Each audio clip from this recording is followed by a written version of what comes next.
Boa noite, meu amigo, meu irmão. Eu vos cumprimento na graça e na paz do nosso Senhor e Salvador Jesus Cristo. E te convido a abrir a sua Bíblia no Salmo 89. Vamos ler do verso 1 ao verso 8. Salmo 89.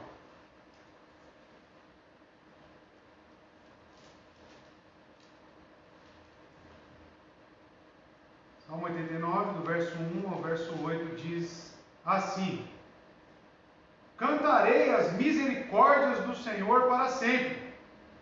Com a minha boca farei conhecida a tua fidelidade a todas as gerações. Pois eu disse: a misericórdia será edificada para sempre. Tua fidelidade tu estabelecerás nos muitos céus. Eu fiz um pacto com o meu escolhido, jurei ao meu servo Davi: tua semente eu estabelecerei para sempre, e edificarei o teu trono a todas as gerações. E os céus louvarão as tuas maravilhas, ó Senhor, tua fidelidade também na congregação dos santos. Pois quem no céu pode ser comparado ao Senhor? Quem entre os filhos dos poderosos pode ser semelhante ao Senhor? Deus é grandemente temido na Assembleia dos Santos e tido em reverência por todos aqueles que estão ao seu redor. Ó Senhor, Deus dos exércitos, quem é forte como tu, Senhor? Ou para a tua fidelidade que te serve? Meus irmãos, a semente do nosso Senhor Jesus Cristo, que foi prometida a Davi, que daquela descendência sairia aquele que reinaria para sempre, e que certamente já reina, e que já reina sobre as nossas vidas principalmente. Estamos trabalhando o Evangelho segundo o senhorio de Jesus Cristo, e sabemos que essa semente, a semente de Davi, é uma semente fiel, que cumpre com aquilo que nos fala. E no verso 1 eu convoco você a ficar de pé. Cantarei as misericórdias do Senhor para sempre. Com a minha boca farei conhecida a tua fidelidade a todas as gerações. Que possamos agora cantar a Deus juntos, em uma só voz, porque Ele é digno de todo louvor. Boa noite, irmãos. Agradecemos ao Senhor por mais uma noite estarmos aqui para louvar ao nosso Deus e entregar o culto a Ele, pois Ele é merecedor.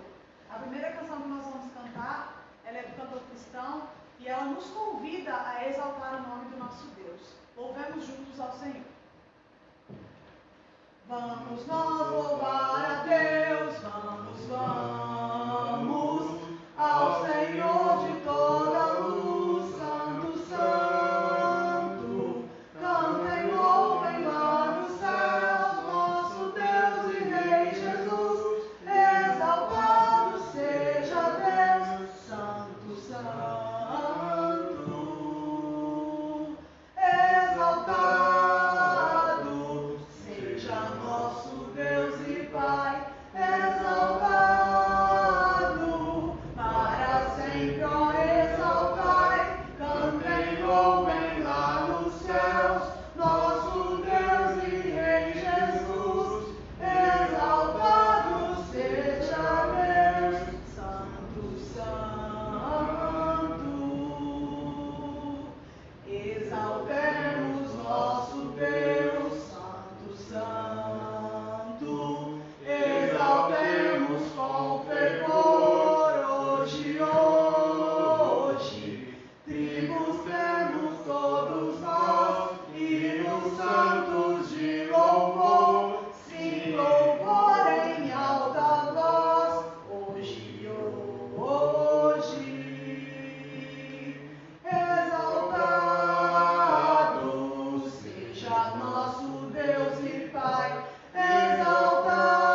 exaltado seja o nosso Deus. A próxima canção fala que o nosso Deus é santo, santo, santo, poderoso Deus, que é e que há de. Louvemos ao Senhor. Santo, santo, santo, santo, santo, santo, santo é o Senhor, poderoso,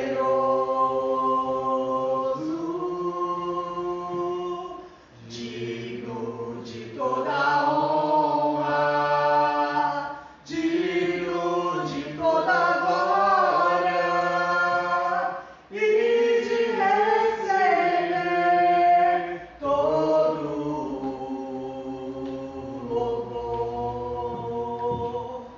Santo, santo, santo, santo, santo, santo, santo é o Senhor, poderoso,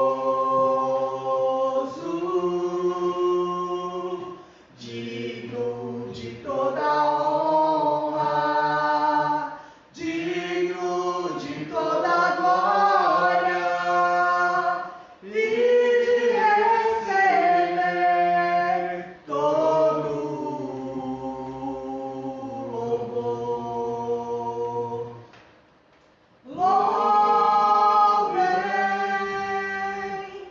Louvem, exalte ao Senhor. Louvem seu nome para sempre. Louvem,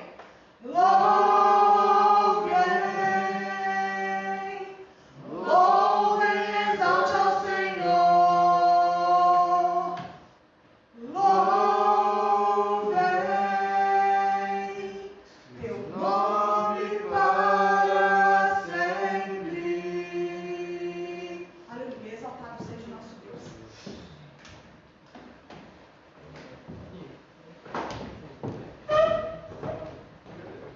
Este é um momento de dízimos e ofertas, meu querido irmão. Abra aí no livro de Provérbios.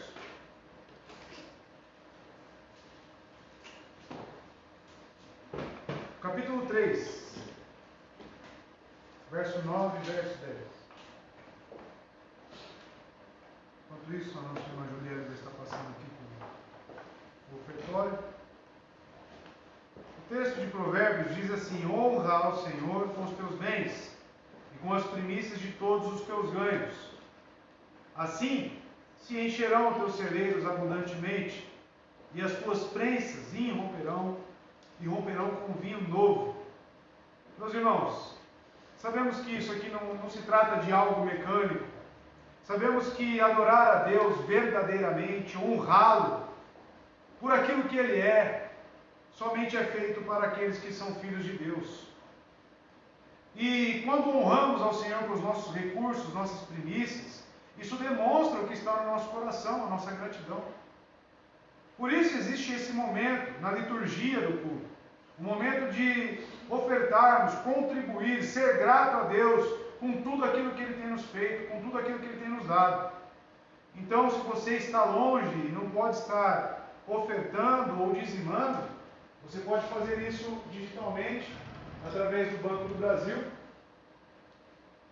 Agência 6535, dígito 8, conta corrente 11509, dígito 6, favorecido Isadora Molina Fiorito, nossa segunda tesoureira, CPF 435-255-218, dígito 63.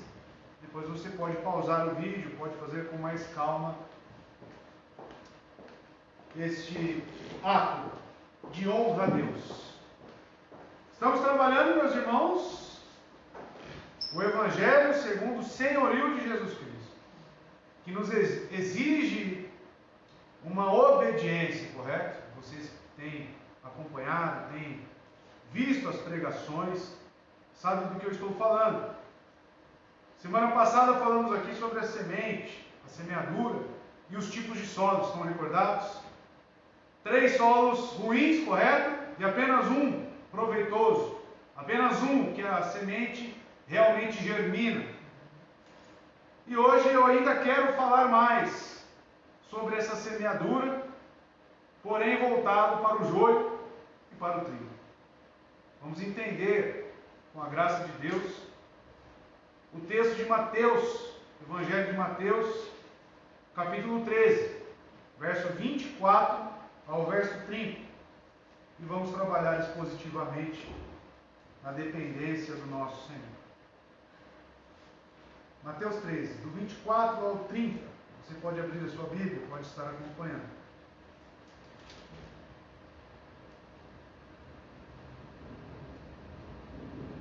Diz assim a palavra de Deus: apresentou-lhes outra parábola, dizendo: o reino do céu é semelhante a um homem que semeou boa semente no seu campo. Mas enquanto dormiam os homens, veio o seu inimigo e semeou o joio no meio do trigo. E seguiu o seu caminho. Mas quando o caule cresceu e produziu fruto, apareceu também o joio. Assim os servos do dono da casa vieram e disseram a ele: Senhor, tu não semeaste boa semente no teu campo? De onde então, vem esse joio? Verso 28, e ele disse-lhes: um inimigo é quem fez isso. E os servos lhe disseram: queres então que vamos e colhamos? Verso 29, ele porém disse: não, para que ao colher o joio, não arranqueis também o trigo com ele. E no verso 30 e último: deixai-os crescer juntos até a colheita. E no tempo da colheita eu direi aos ceifeiros: colhei juntos primeiro o joio, e amarrai-o em fardos para ser queimado. Mas o trigo recolherei no meu celeiro. Até aqui. Vamos orar mais uma vez, pedir para que Deus esteja nos capacitando a entender o texto, iluminando as nossas mentes, preparando esta terra para que ela seja fértil, para que ela seja uma terra boa para receber a semente do Senhor. Senhor nosso Deus, estamos reunidos aqui na tua casa, Senhor, mais uma vez em um culto de doutrina para aprender do Senhor. Aprender através do poder da sua palavra e da ação do Espírito Santo em nossas vidas, que nos transforma, que nos santifica, que nos convence de todo o pecado. Eu peço, Deus, que o nosso entendimento das Escrituras seja completo, que o Espírito Santo esteja abrindo os nossos olhos, nossa mente, nosso coração, para que possamos, Pai de amor, cada vez mais ser parecidos com Cristo, ser trabalhados e moldados, que possamos, Pai de amor, neste culto, render os louvores, a honra, tudo aquilo que lhe é devido, Senhor. Esteja conosco, Pai, nos guie, que não seja o homem aqui falando, com todas as suas limitações, com todas as suas imperfeições, mas que o Teu Espírito, a Tua graça, seja abundante neste lugar, Deus. Nos ajude e que possamos estar na dependência do Senhor agora, totalmente, Pai de amor, esvaziados, para ser cheios do Teu Espírito Santo. Assim oramos, Pai, no nome santo de Jesus. Amém. Esta parábola, meus irmãos, ela é muito semelhante no seu teor, no seu conteúdo, com aquilo que já trabalhamos semana passada. E também ela figura a questão da semente, a questão do agricultor, e também envolve um campo, um local onde é semeado. Mas aqui a ênfase não é sobre o que acontece com a boa semente, diferentemente daquilo que aprendemos semana passada e falamos aqui. Mas sim, a ênfase de Jesus Cristo é o que acontece com a má semente que veio junto com a boa. O seu inimigo, a que semeou juntamente a par desta boa. O foco de hoje, meus irmãos, é abordarmos aqui essa má semente. vamos tentar juntos distingui-la da boa. Vamos identificar as características dessa má semente. Vamos entender qual é a mensagem de Jesus Cristo. Buscar o entendimento da parábola aplicado em nossas vidas. Acredito que não será algo difícil de se fazer, pois quando o assunto é má semente, os exemplos que estão diante de nós são vários, muitos, vastos. E para introduzirmos a este assunto, começar aqui uma breve introdução, eu quero lhe trazer à mente qual é o propósito de você ser convertido, de você ser regenerado, de você ter nascido de novo. Acredito que todo cristão, ele não deve viver como as pessoas não salvas, como os não regenerados. Acredito, meus irmãos, que biblicamente deve-se existir uma diferença, deve-se existir uma distinção entre uma pessoa que se diz cristão, discípulo de Cristo, e de uma pessoa que vive no mundo, amiga do mundo, totalmente rendida aos prazeres deste mundo. Meus irmãos, isso pode não parecer algo profundo para você, mas uma boa parte da igreja evangélica contemporânea parece não compreender isso. Parece não estabelecer diferença entre um salvo e um não salvo. E cada dia mais isso está se perdendo. Você concorda comigo? Pois quando, meus irmãos,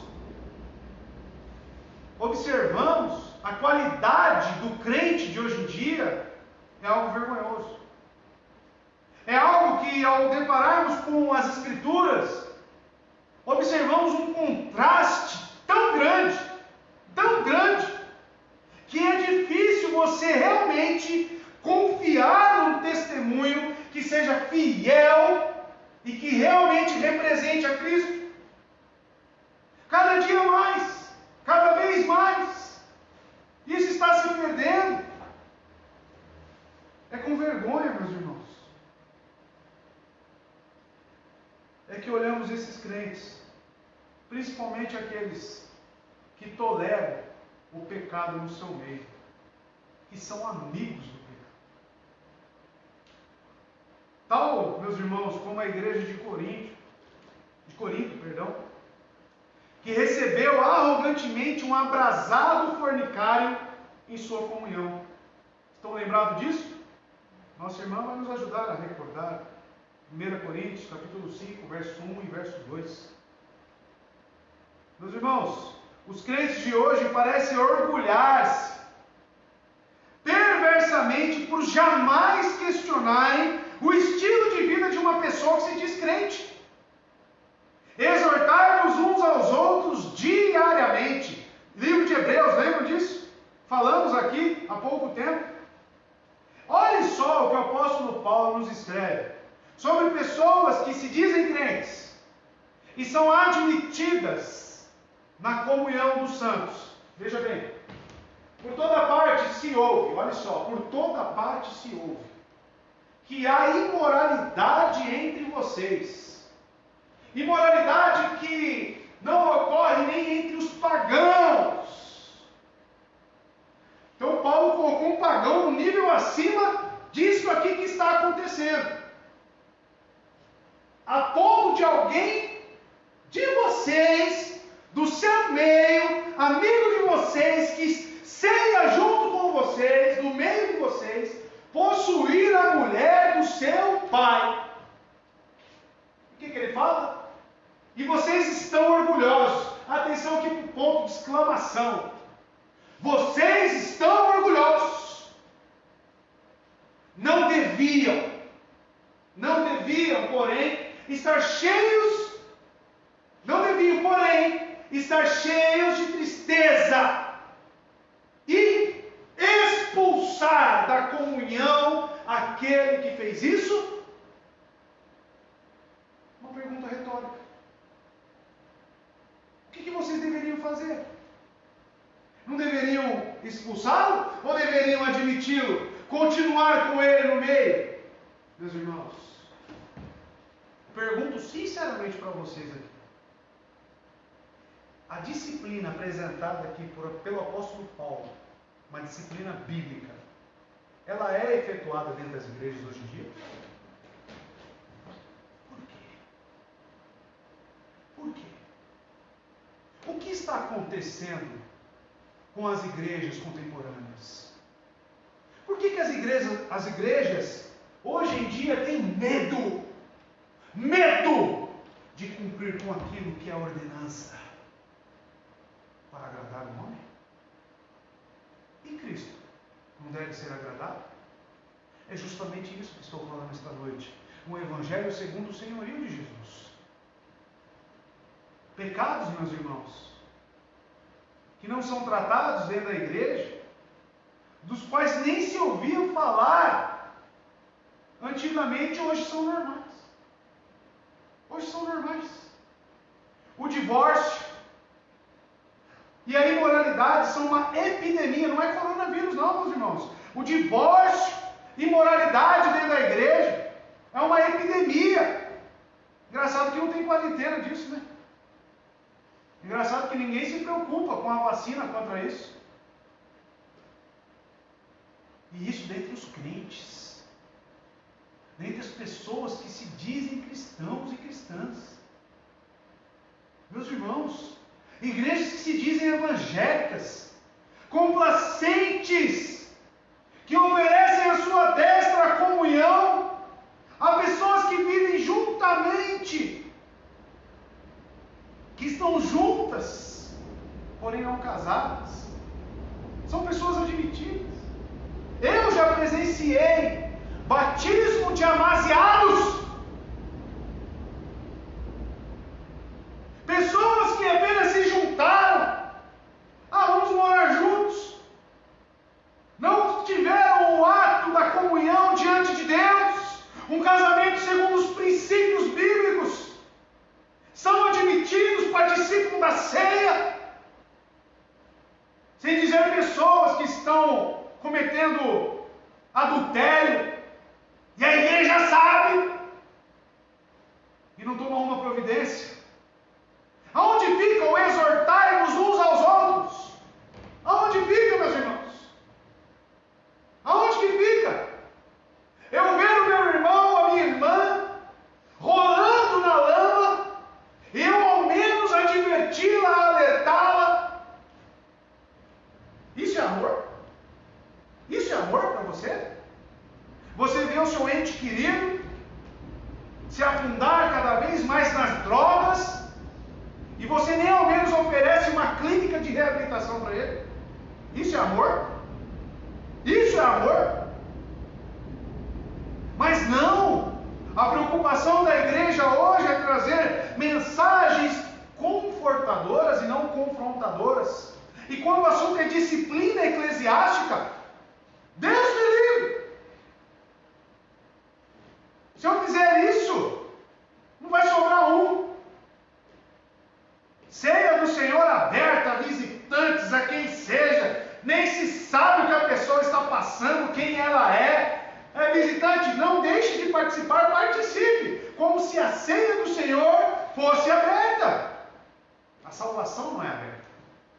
Quem dirá os atos santos, que relembram o sacrifício de Cristo, a aliança pelo sangue dele. Ceia do Senhor não é para ímpio. Eu já contei a história diversas vezes aqui de Calvino, que proibia imorais participarem da ceia. Meus irmãos, são tempos sombrios. Denominações têm crescido e é formada quase que totalmente por homossexuais praticantes. Já viram igrejas? Existe uma Bíblia, irmão, aonde foi retirado todas as passagens que diz que Deus abomina. Uma Bíblia totalmente adaptada a esse público. Meus irmãos, não se trata aqui de homofobia, Não se trata aqui de preconceito. Se trata de Bíblia. E aquilo que o meu Deus fala, eu anuncio e defendo. A nossa posição é a posição de Deus. Por isso, meus irmãos, que não devemos levantar bandeiras LGBT, bandeira ao negro, lá que os Estados Unidos agora está, nem sei como é que se pronuncia aquele nome. Sabe qual que é a sua bandeira, você que é crente? Sua bandeira é Cristo. E Cristo, Ele salva negros, Ele salva homossexuais, Ele salva. Porém, isso não significa que devem ser admitidos e os seus pecados acariciados, e eles permanecem, participam da ceia, e as suas vidas não são transformadas. Não tenho medo, irmão, pode ir, não tenho medo de falar isso. Nenhum, porque a minha fé é aquilo que eu creio segundo a palavra de Deus. Vi recentemente algo que me escandalizou. Não sei até que ponto é verídico, mas eu vi uma foto onde 2 pastoras estavam se casando. E ao serem questionadas, falaram: Deus é amor, e isso que eu sinto por ela e ela por mim, só pode vir de Deus, porque é o amor. E ainda utilizam um atributo de Deus tão glorioso, tão sublime, para justificar, para embasar a sua imoralidade. Isso é blasfêmia. Blasfêmia da pior espécie que existe. Estou convencido, meu irmão, sem sombra de dúvidas, de que o evangelho popularizado, o evangelicalismo da igreja do século XXI, foi que tornou tudo isso possível. E até mesmo, inevitável. A noção de que a fé, presta atenção nisso, nada mais é do que um acreditar em um punhado de fatos bíblicos, é um prêmio, que apenas isso basta. Sabe para que isso é um prêmio, meu irmão? Para a depravação do homem. Isso é um prêmio, é uma bandeja, isso é um deleite para a depravação do homem. Por quê? Não, meu irmão, basta você acreditar em alguns punhados bíblicos que eu te apresentar aqui, basta você concordar e balançar a sua cabeça segundo alguns versículos isolados, que você é admitido no nosso meio, que tudo está resolvido na sua vida, que aí você vai encontrar felicidade, que aí você não vai ter mais aquele senso de solidão, você vai estar conosco, você vai estar no nosso meio. E a depravação do homem dando risada, gargalhando e pensando: era tudo isso que eu precisava, porque agora eu vou me sentir um crente e ao mesmo tempo eu continuo me deleitando nos meus pecados, mas a minha consciência está tranquila, porque 1 mais 2 mais 3 falou que eu sou salvo. Então, do que eu preciso mais? E se aparece um irmão bíblico querendo exortar, está me julgando. Ele está me julgando. E este, que está cumprindo as Escrituras, é tido como errado. E este é expulso do meio da congregação dos ímpios, não dos santos. Uma coisa eu te digo: uma ovelha verdadeira, ela nunca come lavagem de porco. Ela se sente incomodada. Ovelha verdadeira, ela quer alimento verdadeiro, e ela sabe aonde encontrar. Ou seria Deus um negligente com seus filhos? Ou seria Deus alguém que deixa ele ir sem dar algum cuidado, sem prestar algum auxílio? Deus cuida daqueles que são seus. Arrependimento, meus irmãos, santidade, submissão ao senhorio de Cristo se tornam opcionais para essas pessoas. É opcional. Quando você fala de santidade, Não, mas isso é apenas Cristo, eu não preciso me preocupar quanto a isso, eu não preciso, porque é Ele que me santifica, é a obra dele, realmente isso é verdade. Mas você está falando apenas do que Ele faz, da eficácia dele, não está apresentando a ação deste sangue, deste sacrifício na sua vida. Como se ela fosse apenas realmente um apanhado bíblico. E ela te apresenta, joga para você e não testifica. Não testemunha, não fala, olha aqui o que o sangue, olha aqui o que este sacrifício fez por mim. E você mostra na sua vida, você mostra na sua vivência, você mostra no seu agir, no seu falar. Não, se torna opcional. Não, isso é opcional. Submissão ao senhorio? Não precisa. Por que deveríamos esperar que os redimidos se diferenciem dos pagãos? Quem pode afirmar que as pessoas não salvas simplesmente porque vivem em rebelião obstinada contra Deus não são salvas? Se alguém diz que é crente, por que não dar crédito à sua palavra? Esses são os jargões máximos que encontramos por aí. O resultado trágico disso é que muitas pessoas julgam perfeitamente ser normal que os crentes vivam como incrédulos. Os teólogos contemporâneos, principalmente aquela Bíblia que eu já mostrei para os irmãos aqui, a Bíblia de Scofield, eles dão todo o embasamento, toda a imaginação para o crente carnal, como uma terceira categoria de crente. E isso não existe.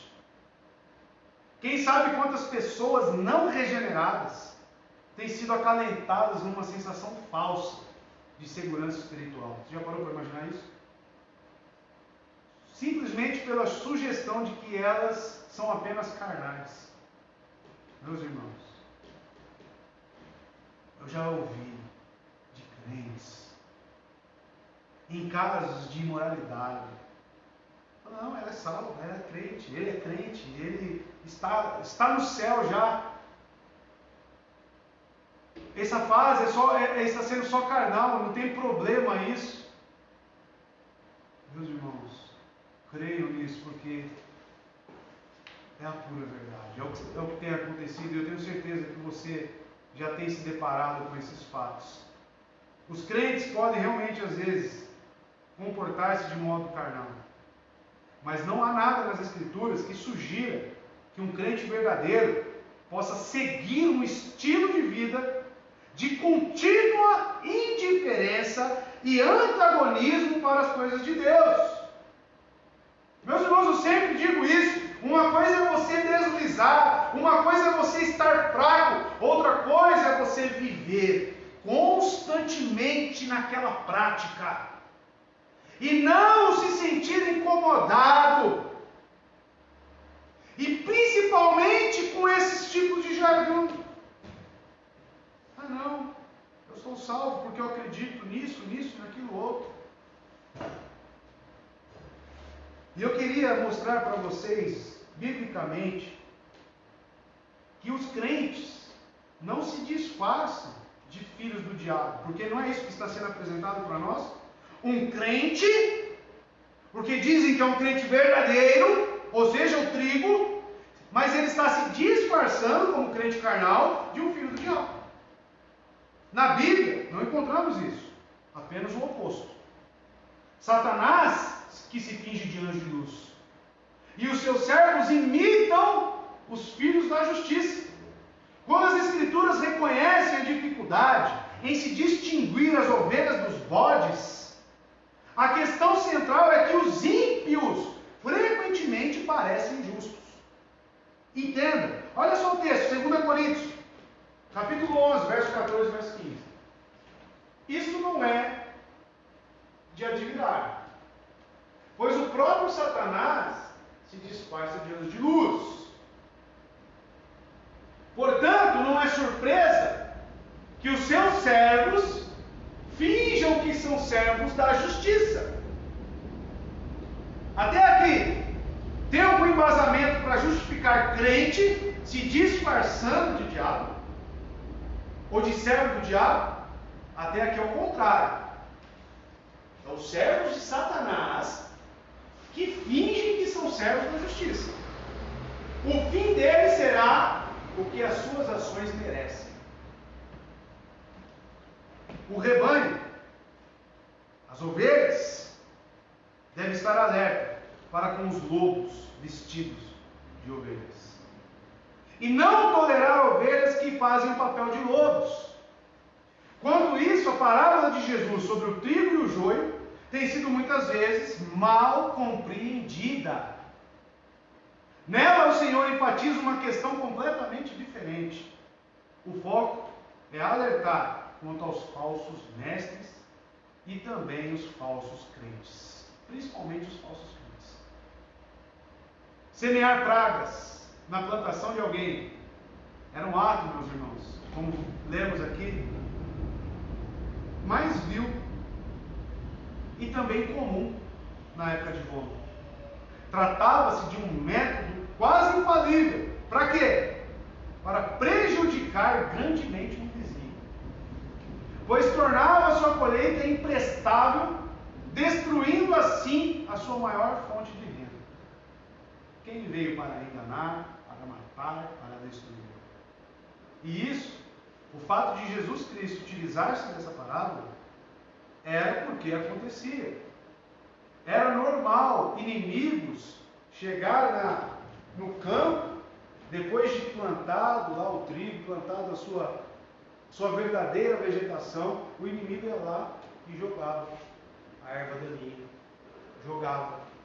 Para quê? Para crescer junto, para dificultar, para prejudicar. E muitas vezes essas sufocavam e até mesmo matavam. Nessa parábola, meus irmãos, o inimigo do homem semeou o joio no campo. Joio representa a falta de harmonia, uma planta parecida com o trigo, apenas exteriormente, ao invés de grãos, tão semelhante ao trigo que era conhecida como um trigo bastardo. Até que sua espiga estivesse madura, era quase impossível de distingui-la do trigo verdadeiro. Mesmo sobre o exame mais severo, o dono da terra, na parábola de Jesus, decidiu não arriscar a destruir toda a plantação, tentando arrancar o joio. Não. Antes ele deixou o trigo e o joio crescerem juntos até a colheita. Quando então os ceifeiros separariam a semente boa da ruim, pois a diferença seria óbvia. O que pode significar essa parábola para você, meu irmão? É de se surpreender que as multidões não tenham perguntado isso.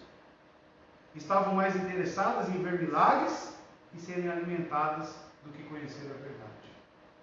Não é justamente isso que estamos abordando aqui nessa introdução? Todavia, percebam no verso 36, lê na sua Bíblia, neste mesmo capítulo.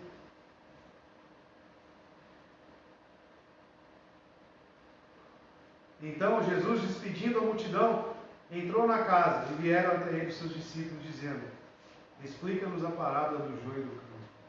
Enquanto aqueles estavam despreocupados, não estavam dando atenção para essa semente má, os discípulos estavam interessados. Isso te diz alguma coisa? Isso te representa algo? Quem realmente se preocupa, então, com a qualidade do campo? Quem realmente está alerta, está atento quanto àquilo que está semeando? Verso 24. A partir de agora, então, aqui abordamos positivamente, e você vai acompanhando. Jesus lhes contou uma parábola, dizendo: o reino dos céus é como um homem que semeou boa semente em seu campo. A boa semente aqui, meus irmãos, está apresentada por Jesus em sua parábola, que representa terra boa, terra arada, e assim teve boa raiz, cresceu fortalecida e se tornou frutífera.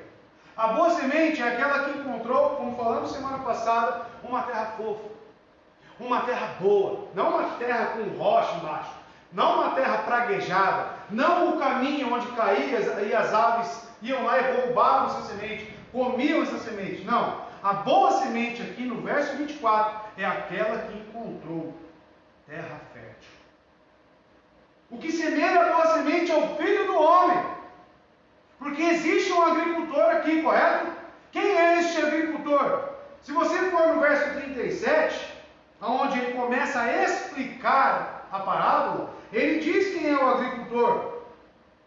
Ele respondendo disse: o que semeia a boa semente é o Filho do Homem. Jesus Cristo, então, utilizando-se da sua identidade humana, como Verbo encarnado, a perfeição em tudo que um homem poderia ser. Filho do Homem representa isso, irmãos. A perfeição humana. Ele está também utilizando-se de uma profecia de Daniel, aonde os judeus conheciam.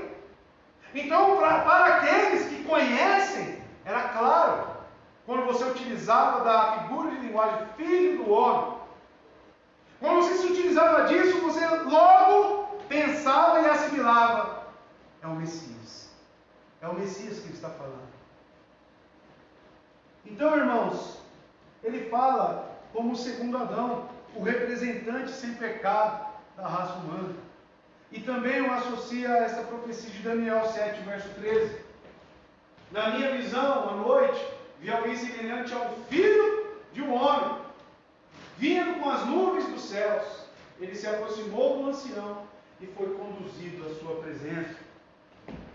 O campo, também citado aqui no verso 24, ou o mundo, já na explicação, subtende-se que o semeador, o Filho do Homem, é o dono do campo, correto? Um agricultor, ele cuida daquilo que é seu, ele planta na terra que é sua, ele tem em suas mãos o título de propriedade, ele é o soberano, proprietário do mundo, e aqui cultiva a sua plantação.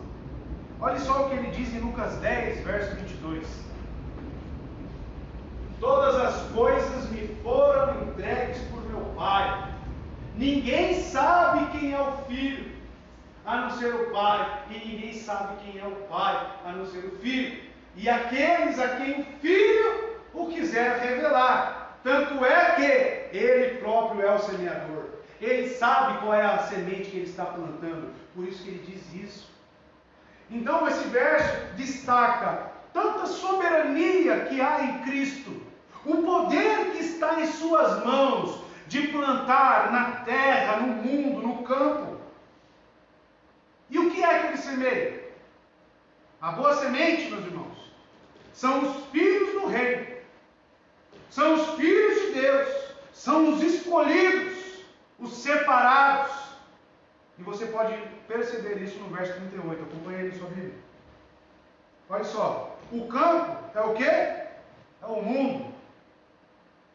E a boa semente são os filhos do reino. Vou repetir. A boa semente são os filhos do reino, mas o joio são os filhos do perverso. Então aqui fica claro que alguns teólogos, alguns estudiosos dizem que todos são filhos de Deus, correto? Todo mundo é filho de Deus. É isso, irmãos? Todo mundo é filho de Deus. Existem dois tipos de semente. O problema é que muitos interpretam o mundo ou o campo como sendo a igreja. Não é isso que ele está falando. O campo é o mundo. É tudo. Por que eles falam que é a igreja? Porque é um meio de justificar a permanência do joio. E você não aplicar e executar a disciplina eclesiástica. Porque eles utilizam, mas tem o joio. Temos que entender que é apenas no dia final. Mas não é da igreja que ele está falando. A igreja é santa. A igreja é imaculada. A igreja é santificada. Separada pelo próprio Jesus. Se existe joio na igreja, meu irmão, pode até que seja que exista, mas a igreja tem que perceber e tem que tomar as tratativas necessárias. verso 25. Ele diz: mas enquanto todos dormiam, veio o seu inimigo e semeou o joio no meio do trigo e secou. A frase, enquanto os homens dormiam, apresentada neste verso, não implica aqui para nós negligência ou preguiça, mas simplesmente se refere à noite, quando o fazendeiro e seus homens estavam em casa, dormindo, e eram, portanto, alheio ao que passava no campo. Enquanto eles dormiam, o inimigo do agricultor veio e semeou o joio no meio do trigo e retirou-se. Meus irmãos, o texto apresenta para nós algo que Jesus nos ensina, que é natural que haja essa plantação de boa semente e da má semente. É isso que ele está querendo dizer para nós. E isso vai permanecer, vai continuar. Sempre irão existir os filhos de Deus e os filhos do perverso, até que ele venha. O joio, meus irmãos, como foi apresentado aqui na própria explicação de Jesus da parábola, são os filhos do maligno. O inimigo que semeou é o diabo. E você vê isso no verso 39. Acabamos de ler o 38. Vamos ler o 39. O inimigo que o semeou é o diabo. Está aqui a explicação. Quem é o inimigo? É o diabo. A colheita é o fim do mundo. E os ceifeiros são os anjos. Você que já leu Apocalipse, já vê a imagem na sua mente do que irá acontecer. Estes, meus irmãos, são os incrédulos. São os que rejeitam a palavra de Deus. A expressão filhos do maligno é semelhante à terminologia usada por Jesus quando ele criticou severamente os fariseus. Isso em João 8, verso 44. Olha só o que Jesus disse. Vocês, e ele olhando para os religiosos, vocês pertencem ao Pai de vocês. Mas todos não são filhos de Deus? O diabo, e querem realizar o desejo dele. Ele foi homicida desde o princípio e não se apegou à verdade, pois não há verdade nele. Quando mente, fala da sua própria língua, pois é mentiroso e pai da mentira. Em 1 João, no capítulo 3, do verso 7 ao verso 10, o apóstolo João, de novo, ele dá as características de quem é joio e de quem é trigo. Olha só. Filhinhos, não deixe que ninguém os engane. Não deixe que ninguém os engane. É para ter disciplina dentro da igreja? Ou é para ser complacente com todo tipo de pessoa que entra na igreja? Então eu posso ser enganado. Se eu falar que sim, eu posso ser enganado. Filhinhos, não deixem que ninguém os engane. Aquele que pratica a justiça é justo, assim como ele é justo. Por quê? Ele tem o Espírito Santo da verdade. Aquele que ministra todo convencimento, aquele que ministra na sua vida o abrir dos olhos, o coração para a palavra de Deus. E ele consegue. Aquele que pratica o pecado é do diabo. Porque o diabo vem pecando desde o princípio. Para isso, o Filho de Deus se manifestou para destruir as obras do diabo. Ou seja, quando a pessoa reconhece o Senhor Jesus Cristo como seu Salvador, como seu Senhor, as obras do diabo é destruída na vida dele. É para isso que ele veio. Então não tem como, volta um. Alguém que é atraído até Jesus Cristo pelo Pai, permanecer no engano, permanecer. O 8, você voltou 2. Permanecer no engano, permanecer pecando como o diabo desde o princípio.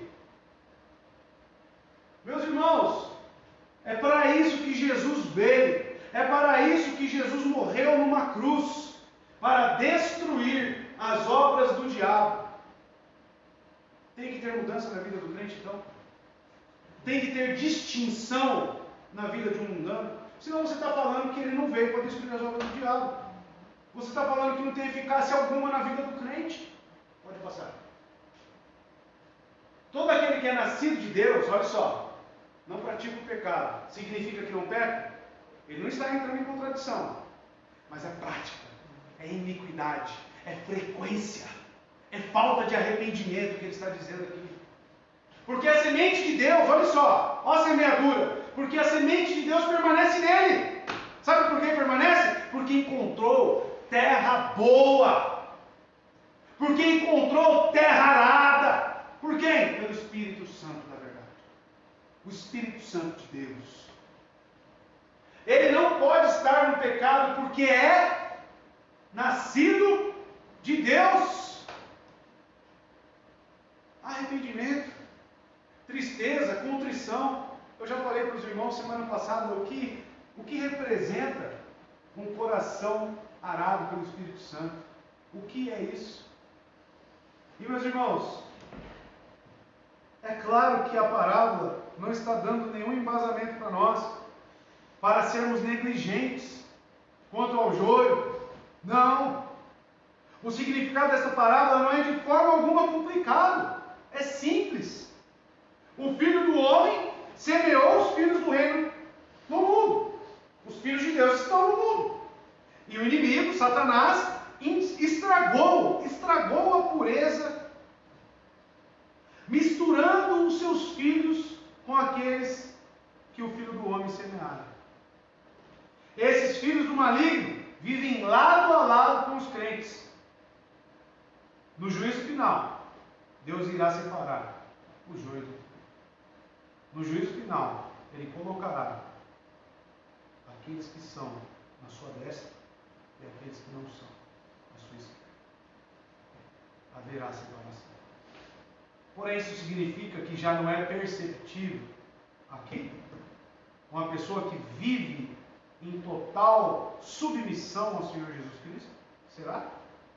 Muitos erram, meus irmãos, completamente na interpretação desse texto. Apesar de estar dito claramente que o campo representa o mundo, muitas pessoas veem o campo como sendo a igreja. Para eles, a parábola é uma mensagem a respeito dos elementos falsos na igreja e da permissão divina em deixá-los assim até que o Senhor e os anjos os separem no juízo final. Se você entendia assim, meus irmãos, você estava entendendo errado. Este não é o ensino desta parábola, de forma alguma. Tal ensino violaria tudo que o Novo Testamento ensina sobre disciplina na igreja. Violaria, iria contra, ia dar choque. Satanás gosta de semear o joio o mais próximo possível do trigo. E ele semeia um pouco dele na igreja. Existe na igreja, estou falando que não existe. Existe, mas é no mundo, de forma completa. Mas esta parábola não está ensinando aos crentes que devem tolerar incrédulos na comunhão dos santos. E um texto, além dos que eu já apresentei, que é muito claro quanto a isso, apóstolo Paulo, de novo, Efésios capítulo 5, verso 11. Anote, anote. Para o dia que você frequentar uma igreja, ou seu pai, ou seu familiar, estiver numa igreja que não acredita na disciplina, você tem os embasamentos corretos.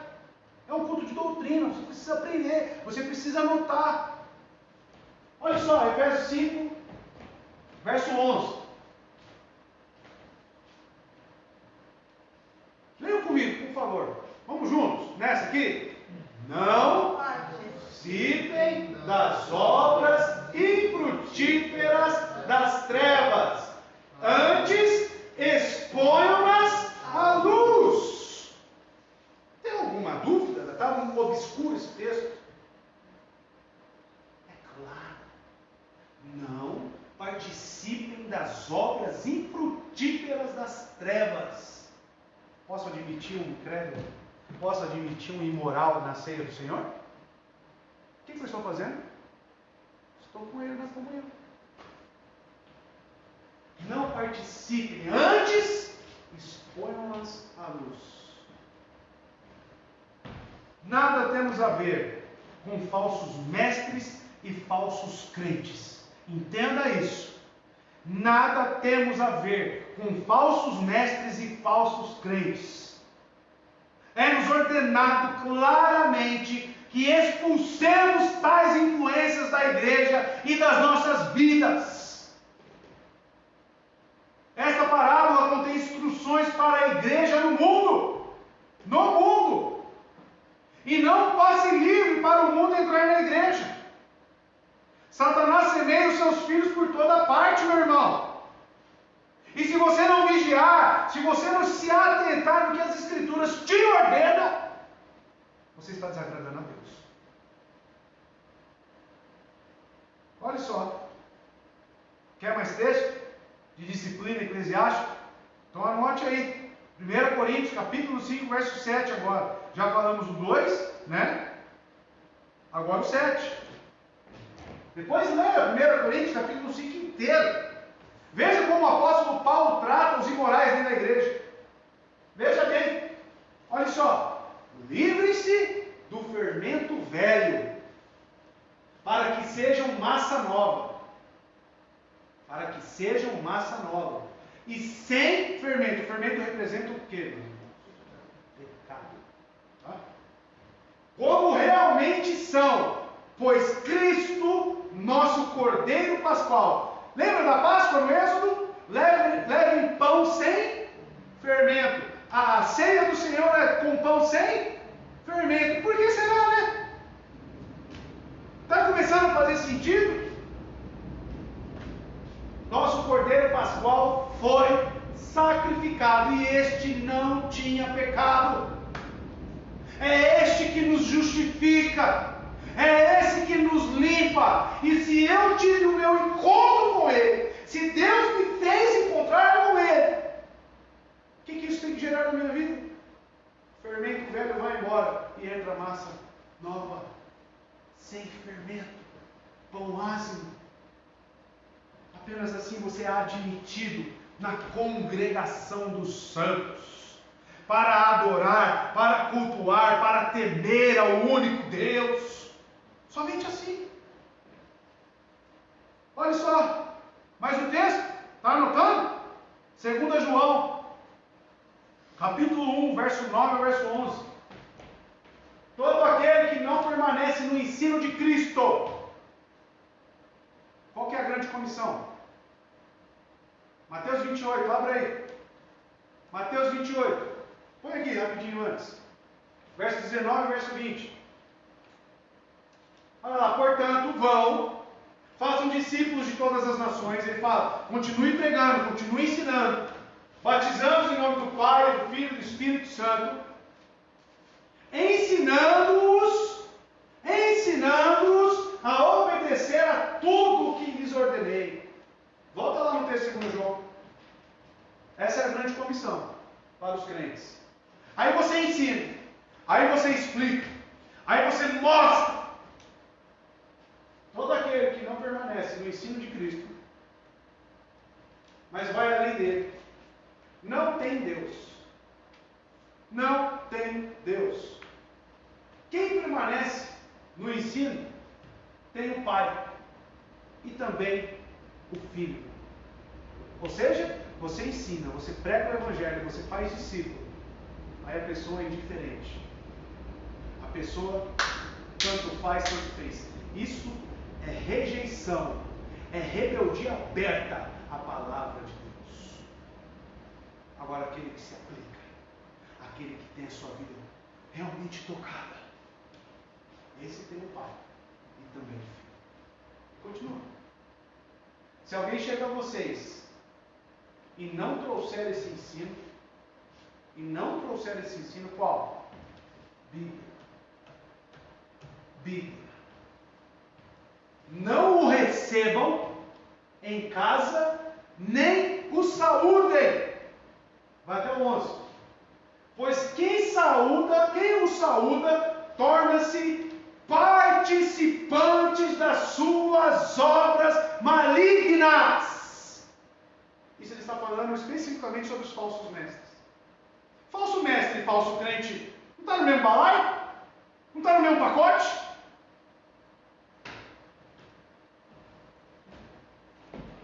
Como é que fica agora a sua concepção, meu irmão, sobre disciplina na igreja? Com esses textos. Como é que fica agora a sua concepção sobre as pessoas que frequentam a sua casa? Sobre as pessoas que estão muito próximas de você? O que está acontecendo? Que ponto da Bíblia que falta entendimento para nós? Nós que pertencemos ao reino, habitamos no mesmo mundo que estes incrédulos. Isso é certo. Respiramos o mesmo ar, comemos a mesma comida, passamos pelas mesmas estradas, moramos nos mesmos bairros, trabalhamos nas mesmas fábricas, frequentamos as mesmas escolas, consultamos os mesmos médicos, desfrutamos o mesmo sol e a mesma chuva. Como eu devo agir então, André? Irmãos, sim, você compartilha de tudo isso que eu falei e algumas coisas a mais.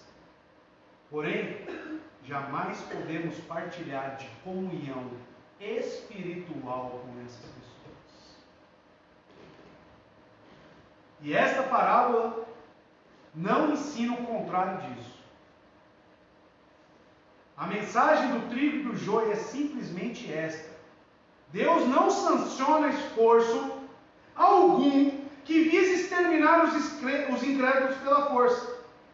E os discípulos estavam prontos a empunhar foices e a querer cortá-los.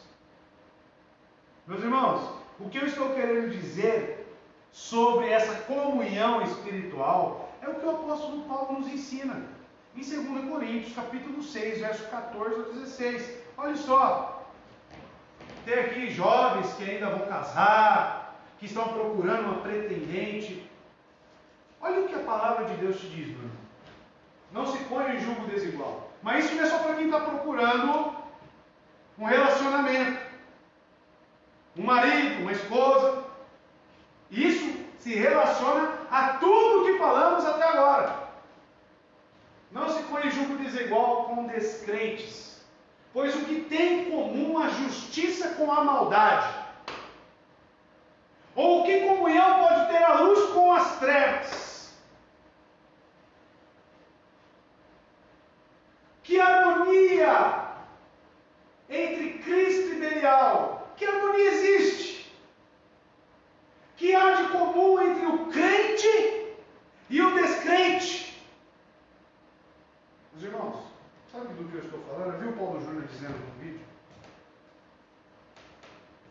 Que numa pregação dele, sabe aquele parente seu chega na sua casa e fica falando: e aí, quantas você pegou? E aí? Você já conheceu alguma mulher? E fica incentivando a promiscuidade, os pensamentos de lascívia dentro da sua casa. E às vezes é seu filho tão querido que você ora, que você ensina a palavra, aí vem esse tio, vem essa pessoa, esse amigo, para tentar roubar a pureza do seu filho. É sobre isso que eu estou falando. Isso é jogo desigual. E aí, André, como eu vou pregar? Não justifique a grande comissão para os seus amigos ímpios. Pregue o Evangelho e seja irrepreensível na presença deles. Mostre que você está com Cristo e não com Belial. Mostre que você é da luz e não das trevas. Sabe qual que é o problema? O crente carnal, ele fala: mas eu gosto tanto dele. Mas quando estava só vocês dois, faz aquela piadinha com teor de prostituição e vocês dois dão risada. Que legal! Tem coisas que não tem graça. Tem coisas que um crente verdadeiro nem ao menos olha. Se o Espírito Santo habita em você, você deveria sentir vergonha disso. Vergonha. Cuidado com o Facebook. Cuidado com foto de WhatsApp. Cuidado. Veja se as suas ações são de crentes. Crentes verdadeiros. Crentes esses que eu estou falando. Crentes bíblicos. Verso 26. Quando o trigo brotou e formou espigas, o joio também apareceu. Será que seria muito difícil colocar um vídeo do joio e do trigo que está circulando aí nas redes sociais? Qualquer coisa, meus irmãos, alguém coloca aí nos comentários, depois da gravação aí, não sei se dá para compartilhar o vídeo nos comentários, acho que dá, porque eu já vi. Então você coloque lá, muito interessante. Um rapaz, um senhor já, acredito, numa plantação de trigo, e ele traz na sua mão o joio e o trigo.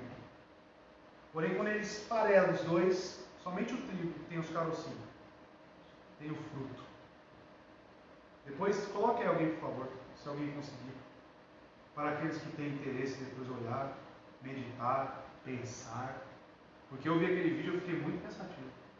Eu fiquei assim, que inteligência, que sabedoria de Jesus. Porque aquilo não tem margem para dúvida. Não tem margem para você criar alguma teoria. É tão claro quanto a água. Uma água limpa, uma água cristalina. Porque a hora que ele faz assim, ó, somente um tem propriedade realmente. O outro é palha. O outro nem sumiu da mão dele. Não tinha nada. Depois, irmão, veja aí. Não sei se alguém já colocou, mas veja depois. Meus irmãos, ele diz no verso 26, quando o trigo brotou e formou espigas, o joio também apareceu. Não foi até várias semanas mais tarde. Não esperou tanto. Quando o trigo brotou em espigas, que o joio tornou-se evidente também. A distinção aqui é crucial em meio a tanta semelhança. O que distingue, o que diferencia, meus irmãos? É o desenvolver da fé, acompanhada com as virtudes do Espírito Santo, desenvolvidas no indivíduo regenerado.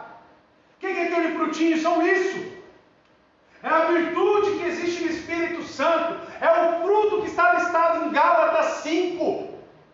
O fruto do Espírito é aparente em sua vida, mesmo que ele ainda esteja sendo desenvolvido. Você contém isso na sua vida. Lembra da mensagem de domingo, meus irmãos? O desenvolver da fé, aqueles que buscam, aqueles que confiam e aqueles que têm a plena certeza. O que é fato para aqueles que têm a fé genuína é que isso vai sendo aparente na sua vida.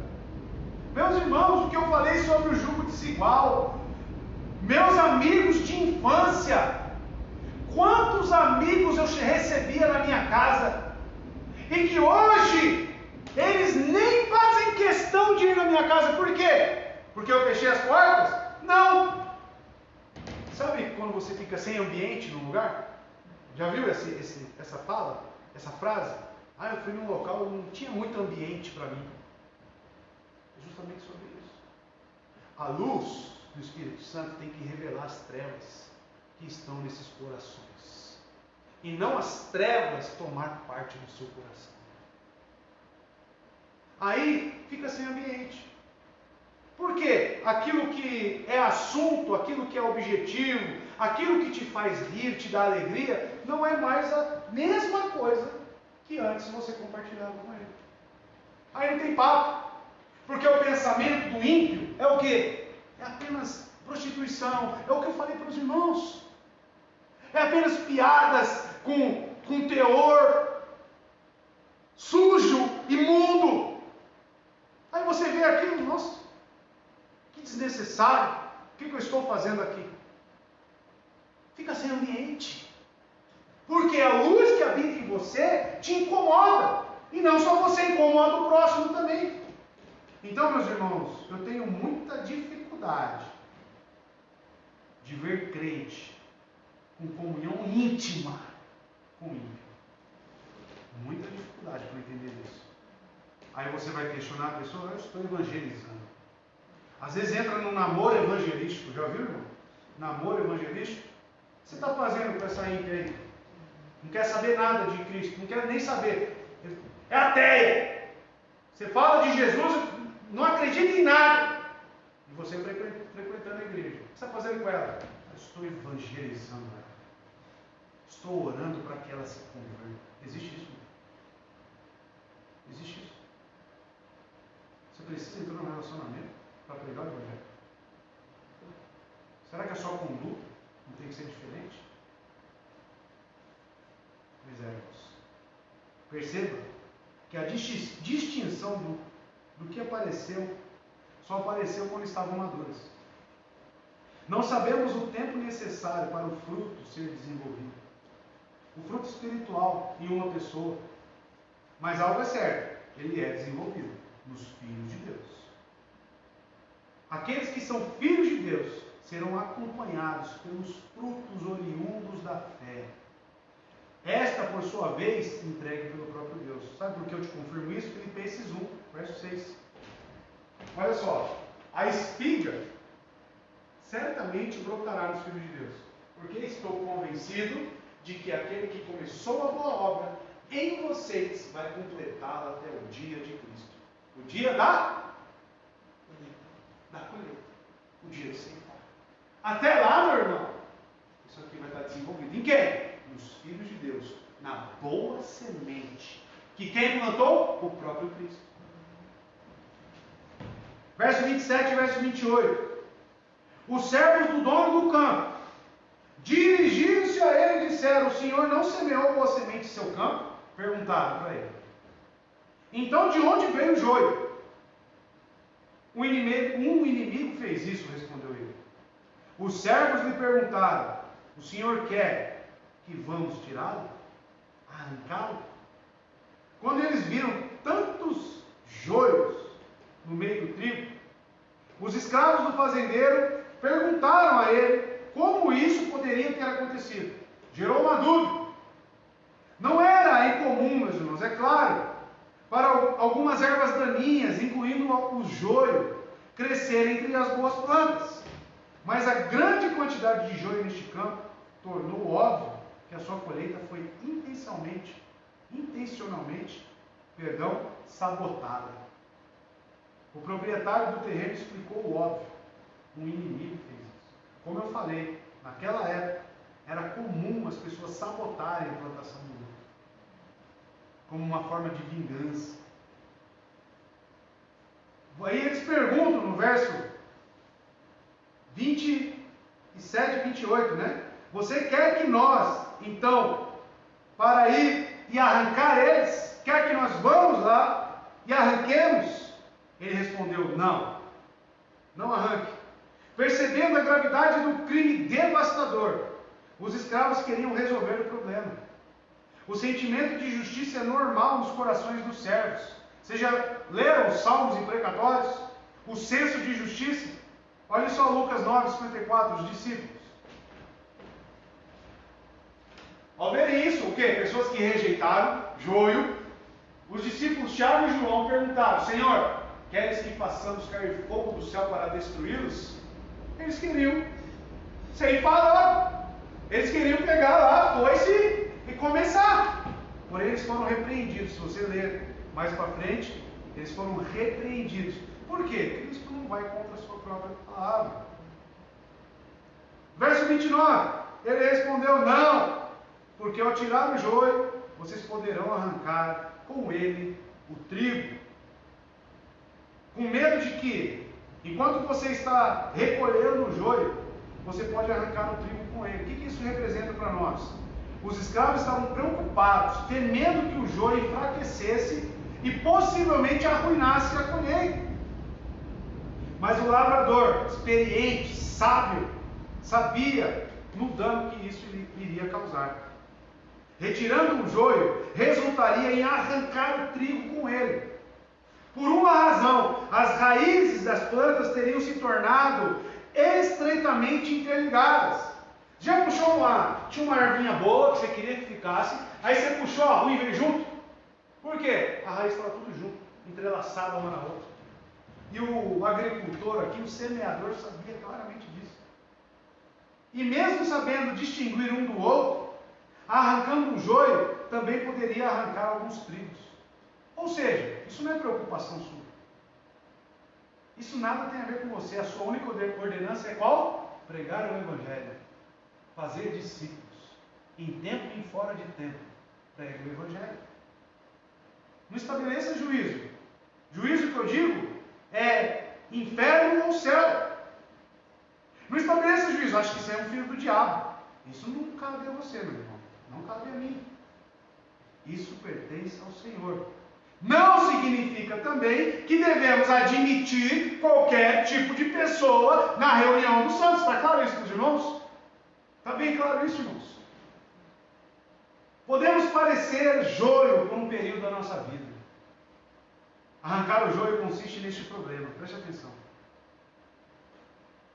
Não só isso, mas o trigo que foi plantado ou que germinado mais tarde viria a amadurecer. Em alguns trigos que ainda não havia produzido espigas, seria confundido com o joio. E percebe que a diferença veio apenas quando eles ficaram maduros? O que isso pode nos diz e nos ensina? Talvez você seja um trigo muito semelhante ao joio, que todo o início é muito precoce ainda para você. O início da fé. E eu arrancando o joio junto com o trigo, que é muito semelhante, eu poderia estar causando um erro fatal. Porque você mais tarde virá a ficar maduro, virá a desenvolver a sua fé, virá a ter o fruto do Espírito Santo. Por isso que não devemos estabelecer juízo, meus irmãos. Entregamos toda a nossa insatisfação, todo o nosso senso de justiça nas mãos de quem? E você continua o quê? Pregando o Evangelho. Podemos, irmãos, então parecer este joio. E o Senhor disse-lhe sabiamente que tal não fazer, não arrancar, era o que ele queria, porque isso poderia destruir também o trigo. Tal sabedoria tem sido confirmada vez após vez no longo da história mundial. Sempre que algum movimento religioso tentou erradicar o mundo ou o paganismo, quem que pagou o pato? A igreja verdadeira. Os livros dos mártires, se vocês já leram, registra que a maior parte dos que foram assassinados por causa da sua fé, em toda a história da igreja, foram mortos por zelotes mal orientados, que se faziam representantes de Deus. A Inquisição Católica Romana, que você provavelmente estudou na escola. Quantas pessoas morreram por causa daqueles zelotes? Que qualquer doutrina que era contrária deles, o que acontecia? Não é isso que Cristo está nos ensinando.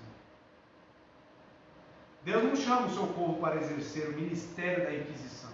Não. Não é este o tempo de arrancar o joio. Nossa missão não se constitui numa cruzada política ou militar. Não é isso, irmãos. E não é este o tempo de julgamento em que somos chamados a distribuir punições. Não é este o tempo. Somos antes enviados para ser embaixadores de Cristo, emissários da sua graça e da sua misericórdia. E não estamos aqui por acidente. Fomos plantados neste mundo pelo Senhor. Nunca devemos tentar fugir do mundo. Não. Nos é ordenado enclausurar-nos. Não nos é ordenado, meus irmãos, se fechar numa caverna. É para você viver, sim, no meio dessas pessoas, mas sendo luz no mundo, sal nesta terra. É diferente. É diferente do que entrar num jogo desigual. Devemos ficar onde fomos plantados, onde você foi plantado. E ali, permanecer e frutificar. Podemos até mesmo ter uma influência positiva sobre este joio.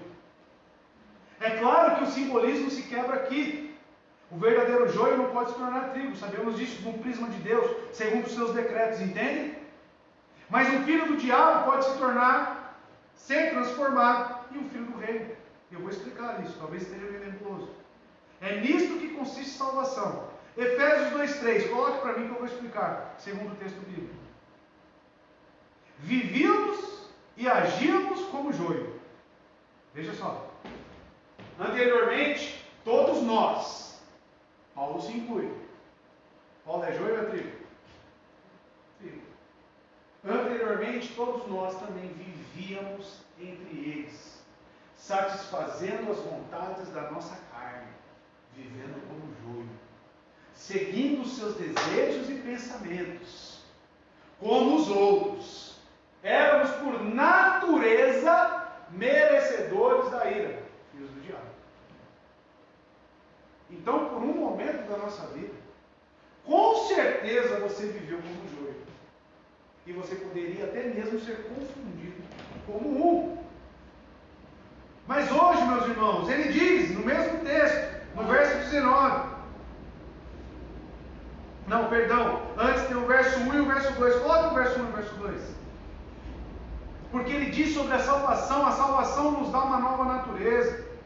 Saímos da condição de filhos da desobediência, ou seja, de trigo, para membros da família de Deus. Ou seja, de joio para trigo. Olha só o que ele diz no verso 1. Vocês estavam mortos. Para que serve o joio? Em suas transgressões e pecados. Olha só. Nos quais costumavam viver, quando seguiam a presente ordem deste mundo e o príncipe do poder do ar, o espírito que agora está atuando nos que vivem na desobediência. Quem é esse aqui? O inimigo. O inimigo que semeou lá a má semente. Éramos assim, ou não? O que herdamos de Adão, a não ser a condição de joio? Mas Cristo, agora sim, no mesmo texto, no verso 19, vem essa transformação. Portanto, vocês já não são estrangeiros nem forasteiros, mas concidadãos dos santos e membros da família de Deus. Olha, no mesmo texto, irmãos, de Efésios 2, de joio para trigo. Não nos compete arrancar o joio e nem exigir que as pessoas norteiem suas vidas pelos princípios espirituais do reino. É inútil tentar fazer com que o joio produza bom fruto. Sem o novo nascimento, e olha só que esse termo é maravilhoso. Esse termo, ele é inconfundível. Nascer de novo, o que significa? Eu era uma coisa, eu era joio, nasci de novo, me tornei trigo. Nascer de novo. Agora você querer colocar o seu padrão de vida, presta atenção no que eu vou te falar, o seu padrão de vida de trigo a um joio, o que vai acontecer? Olha, você tem que ir para a igreja, você tem que ler a Bíblia todo dia, você tem que orar, porque se você não fizer isso, aí você começa a explicar e você começa a dar esse norte para a vida dele, sendo que ele ainda é um joio. O que vai acontecer? Vai dar certo? Vai dar certo isso? É o que Jesus nos ensinou já e nos ensina no Sermão do Monte, Mateus 7, verso 6. Mascarar uma praga para que se pareça com trigo não fará com que produza bons grãos. No Sermão do Monte, Jesus disse: não lanceis ante os porcos as vossas pérolas. Olha só. Não deem o que é sagrado aos cães, nem atirem suas pérolas aos porcos. Caso contrário, estes as pisarão, e aqueles, voltando-se contra vocês, os despedaçarão. Não tem como, meus irmãos, sem nascer de novo. É isso que você tem que entender. Para que a pessoa cumpra as exigências da palavra, as ordenanças, ela precisa nascer de novo. Não adianta você discipular joio, não adianta você ensinar doutrinas para joio, ele nunca vai produzir fruto. Não adianta admitir ele no nosso meio, dar uma roupa de crente, dar um cheiro de crente, não adianta. Se ele não nascer de novo, é em vão. É em vão. A nós compete, eu já disse, pregar o Evangelho. E no verso 30 e último, Diz assim o texto: deixem que cresçam juntos até a colheita. Então direi aos encarregados da colheita: juntem primeiro o joio e amarrem em feixes para ser queimado. Depois, juntem o trigo e guardem-no no meu celeiro. Deixem que cresçam juntos até a colheita. O agricultor, nosso mestre sábio, instrui-nos a guardar o tempo de Deus, até que seus propósitos e desígnios sejam concluídos. Só no momento da colheita os bons e maus poderão ser distinguidos completamente e com 100% de certeza. Mas cabe a você fazer isso? Mas significa que você vai entrar no jogo desigual? Vai admitir qualquer um dentro da sua casa, na comunhão dos santos? Significa.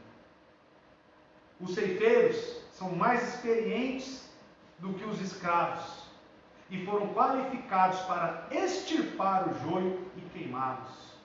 Depois que foi feito, eles iriam prosseguir com a colheita e recolher o trigo e dar ao proprietário do terreno e colocar tudo num celeiro, onde ele seria armazenado e protegido para o uso futuro. Esse é o trigo, guardado no celeiro, com uma propriedade celeste. Não são mais forasteiros, perdidos, mas são concidadãos dos céus. No tempo da colheita, meus irmãos, o trigo e o joio serão separados. Os ceifeiros, quem são? Os anjos. Verso 39, ele diz: o inimigo que o semeou é o diabo, a colheita é o fim do mundo, e os ceifeiros são os anjos, que executarão o juízo no final dos tempos. O joio, os filhos do maligno, serão ajuntados para serem queimados. Verso 40. Portanto, como o joio é colhido e queimado no fogo, assim acontecerá no fim deste mundo. O inferno será a sua habitação eterna. Os ceifeiros os lançarão na fornalha acesa. A figura aqui, meus irmãos, é aterradora. Ali haverá choro e ranger de dentes. Literalmente, ranger de dentes e gritos penetrantes. Já parou para imaginar? Durante uma eternidade. Os filhos do reino, os justos, habitarão eternamente no reino. O grão maduro estabelece, então, meus irmãos, a clara diferença entre o joio e o trigo. E assim, e no mundo espiritual, os filhos do maligno podem até mesmo imitar os filhos do reino, mas não podem produzir retidão verdadeira. Não podem. A linguagem da parábola confirma isso.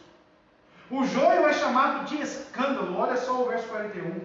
O Filho do Homem enviará os seus anjos, e eles colherão do seu reino tudo que escandaliza.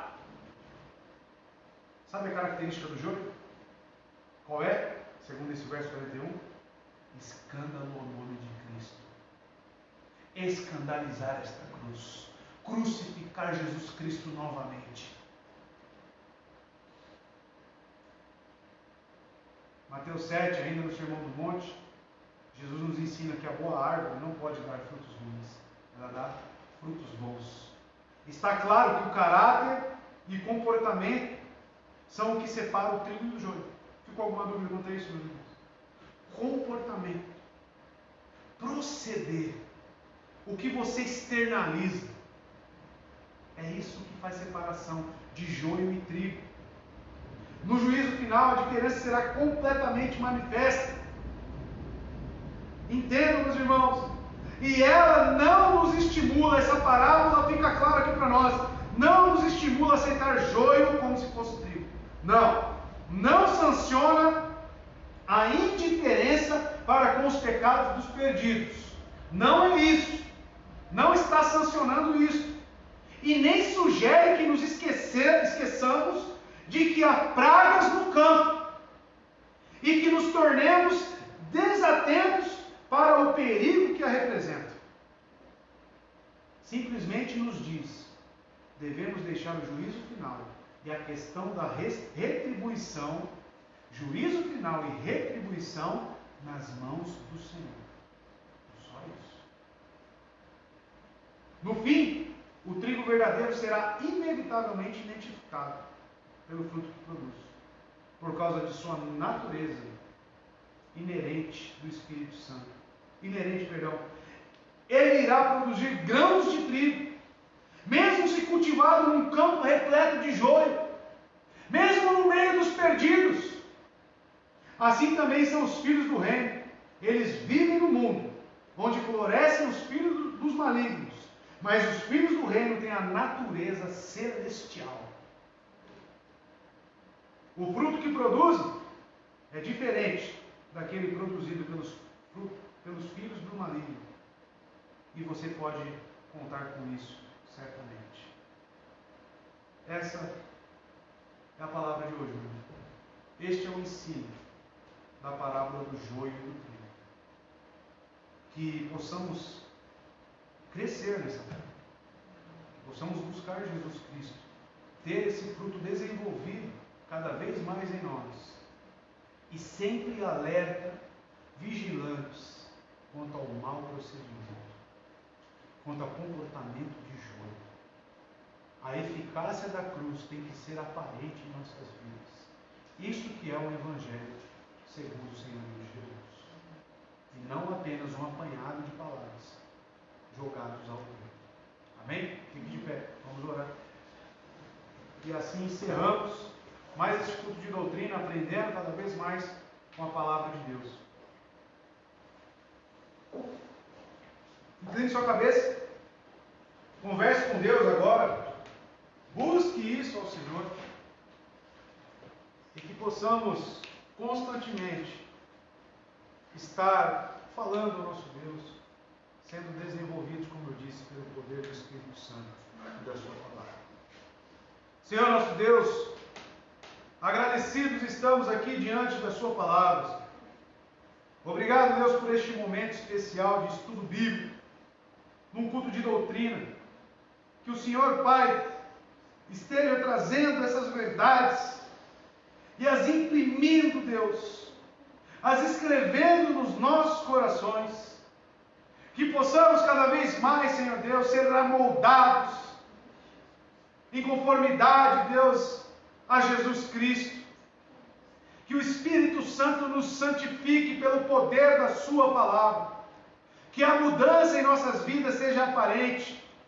E que esse fruto amadureça conforme a sua vontade. E que possamos, Senhor Deus, ser zelosos e tementes à reunião dos santos, àquilo, Deus, que pronunciamos, falamos e defendemos. Obrigado, Deus, por mais esta noite. E que a graça e a paz do nosso Senhor Jesus Cristo, que a comunhão e a consolação do Espírito Santo esteja com toda a igreja, esteja com todos nós. Em nome de Jesus oramos. Amém. Uma ótima semana. Continue aí nessa busca pelo nosso Senhor. Um grande abraço, meu amigo e meu irmão.